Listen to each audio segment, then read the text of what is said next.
Is there such a thing as a perfect life? Is the American dream achievable? The American dream has been corrupted as early as the 1920s. It has become hard to obtain, unreasonably way too perfect. The values of hard work, self-control, morality, love were replaced with materialism, social appeal, greed, decadence. Because of what? Is it wealth, social status, or power? The American dream has moved away from opportunity, the free, the unoppressed, to us becoming slaves for money from the time we were born to the day we die. Through the great American movie, The Great Gatsby, it shows that, in the end, money can't buy us happiness. Let's start with the beautiful Daisy Buchanan. Her life is revolved around wealth and prosperity. She has been privileged from the very start, more focused on the social status than her own values. Daisy and Tom, unfortunately, have become the icons of what the American dream can do for you. Nick, Daisy's cousin, stated it so well. They were careless people, Tom and Daisy. They smashed up things and creatures and then retreated back into their money, or their rash carelessness, but whatever it was that kept them together, and let other people clean up the mess they had. Now we can start to look at the materialistic Myrtle Wilson, Tom's mistress. She wanted to live life luxurious and never be bored.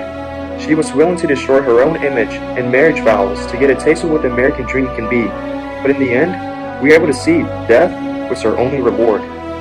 The right, they go beyond your morals and the laws that set the foundation of our great country. In the article, Evolving the American Dream, The Pursuit of Happiness, it is stated that contradictions he experienced were put into fiction hiding the implications of the American dream for individual lives, the promises and possibilities, violations, and corruptions.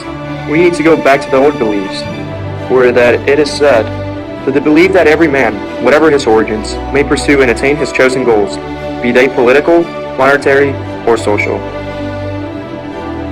We all can't be as Gatsby. Although America has dramatically changed, we still hold a part of our history of social appeal and segregation. As the world changes around us, we must also adapt and change with it. But we also must be held accountable for our own actions. Daisy, the cousin to Nick Carraway, who falls in love with Gatsby, but later marries Tom Buchanan instead. She long made a promise to Gatsby that she will forever be in love and be destined to be together. As Gatsby leaves for war, those promises slowly fade away, leaving Gatsby to still hold his promise to her. Towards the end, Gatsby is still holding on to that promise, but she regrets ever making that promise.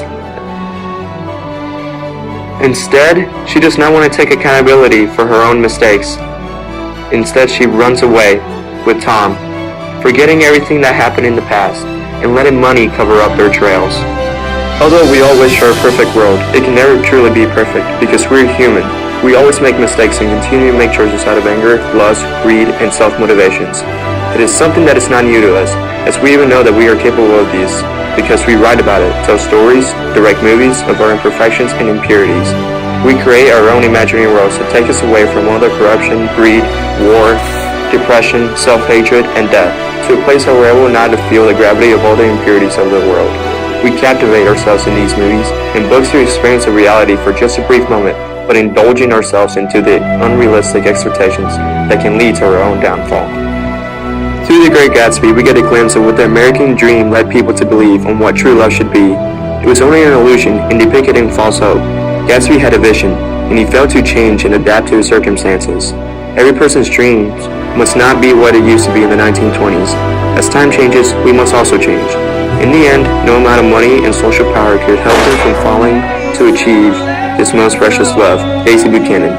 Instead, he was shot by Myrtle Wilson's husband, framed by Tom Buchanan, which resulted in his death desperately waiting for Daisy's phone call. Gatsby heard the phone ring one last time thinking it was Daisy, his true love, but instead it was Nick Carraway. False hope, lies, regret, and guilt were left for us to imagine what the American dream is.